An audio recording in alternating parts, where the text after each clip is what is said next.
പാലക്കാട് തച്ചമ്പാറയിൽ കുട്ടികളുമായി പോകുന്നതിനിടെ സ്കൂൾ ബസിന്റെ ഡോർ തെറിച്ചു വീണു. ദേശബന്ധു സ്കൂൾ ബസിന്റെ ഡോറാണ് തെറിച്ചു വീണത്. ആർക്കും പരിക്കില്ല. ആദ്യം ദൃശ്യങ്ങൾ കാണാം.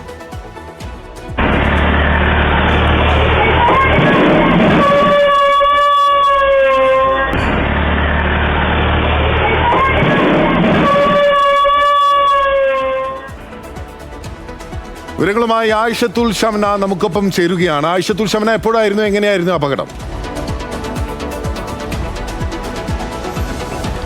പിന്നിൽ ഗുരുതരമായ ഒരു വീഴ്ച സംഭവിച്ചിട്ടുണ്ട് എന്നതാണ്. ഇന്ന് രാവിലെ കുട്ടികളുമായി സ്കൂളിലേക്ക് പോകുന്നതിനിടെയായിരുന്നു തച്ചമ്പാറ ദേശബന്ധു സ്കൂളിന്റെ ബസ് ഇത്തരത്തിൽ ഡോറ് റോഡിലേക്ക് തെറിച്ച് വീഴുന്നത്.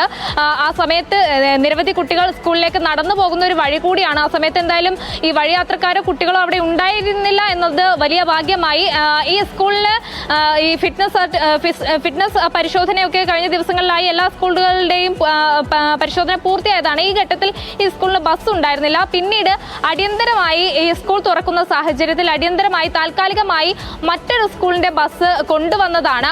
ഈ ബസ്സാണ് ഇത്തരത്തിൽ ഡോറ് തെറിച്ചു പോയിട്ടുള്ളത്. ഇത് ഉടനടി പരിഹരിക്കുമെന്നൊക്കെ ഇപ്പോൾ അധികൃതർ പറയുന്നുണ്ട്. പക്ഷേ ഇത്തരത്തിൽ അടിയന്തരമായി കൊണ്ടുവന്ന ഒരു ബസ്, അതിന് ഫിറ്റ്നസ് ഉണ്ടായിരുന്നു എന്നത് അറിയില്ല. അത് മറ്റ് ആലപ്പുഴ ജില്ലയിലെ ഏതോ ഒരു സ്കൂളിന്റെ ബസ്സാണ് ഇപ്പോൾ ഈ താൽക്കാലികമായി കൊണ്ടുവന്നിട്ടുള്ളത്. അതാണ് അപകടത്തിൽപ്പെട്ടത്. എന്തായാലും കുട്ടികൾക്കോ മറ്റാർക്കും തന്നെ പരിക്കില്ല എന്നതാണ് ആശ്വാസകരമായ കാര്യം. പക്ഷേ ഫിറ്റ്നസ് പരിശോധന പൂർത്തിയാക്കി അന്ന് ആ ഘട്ടത്തിൽ സ്കൂൾ ബസ്സോ മറ്റ് സംവിധാനങ്ങളോ ഇല്ലാത്തൊരു സ്കൂള് അടിയന്തരമായി ഈ ഉദ്യോഗസ്ഥരെ കണ്ണിൽപ്പെടാതെ ഇത്തരത്തിലുള്ള ഒരു വാഹനം ഇറക്കി എന്നുള്ളതാണ്. എന്തായാലും അതിൽ സ്കൂളിന്റെ നമ്മൾ പലവിധത്തിലുള്ള അപകടങ്ങളെ പറ്റി കഴിഞ്ഞ കുറച്ച് കാലങ്ങൾക്ക് മുൻപ് ഉൾപ്പെടെ കേട്ടിരുന്നു.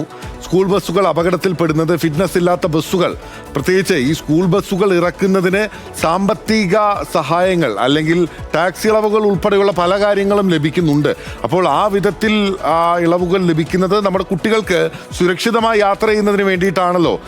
ഇതെങ്ങനെ സംഭവിക്കുന്നു എന്നുള്ളതിന് കൃത്യമായി മറുപടി പറയേണ്ടി വരും. മോട്ടോർ വാഹന വകുപ്പ് മറുപടി പറയേണ്ടി വരും. ആ സ്കൂൾ ബസ്സിന്റെ ഉടമകളും ആ സ്കൂൾ മാനേജ്മെന്റും മറുപടി പറയേണ്ടി വരും.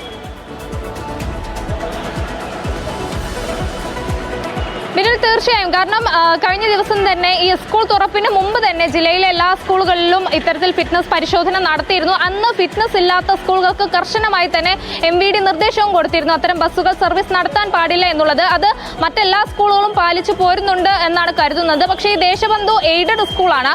ഈ എയ്ഡഡ് സ്കൂളിൽ സ്കൂൾ തുറക്കുന്നതുമായി ബന്ധപ്പെട്ട് അടിയന്തരമായി മറ്റൊരു സ്കൂളിൽ നിന്ന്, അതും ആലപ്പുഴ ജില്ലയിൽ നിന്നും കൊണ്ടുവന്ന ഒരു ബസ്സാണ് ഇത്തരത്തിൽ സർവീസ് നടത്തിയത് എന്നാണ് മനസ്സിലാക്കുന്നത്. ഇതിലെന്തായാലും നടപടി ഉണ്ടാകുമെന്ന് സ്കൂൾ അധികൃതർ വിശദീകരിക്കുന്നുണ്ട്. പക്ഷേ അത് അവരുടെ ഭാഗത്ത് നിന്നുള്ള ഒരു വീഴ്ച തന്നെ എന്ന കാര്യത്തിൽ ഒരു ഔദ്യോഗികമായ വിശദീകരണം വരേണ്ടി വരും. ഒപ്പം തന്നെ MVD തുടർ നടപടികളിലേക്ക് കടക്കാനും സാധ്യതയുണ്ട്.